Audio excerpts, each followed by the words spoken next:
Welcome back to another technical deep dive here in the debug zone.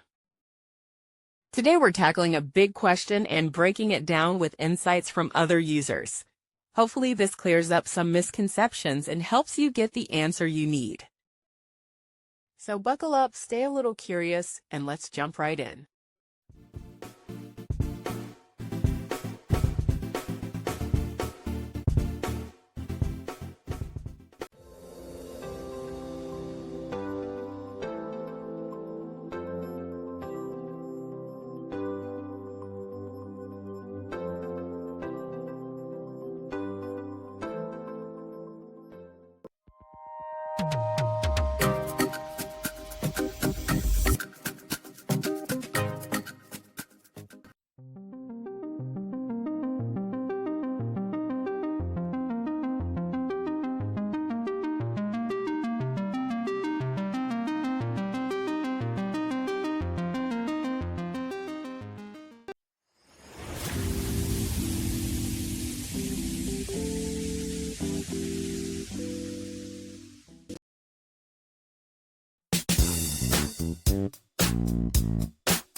And that's a wrap.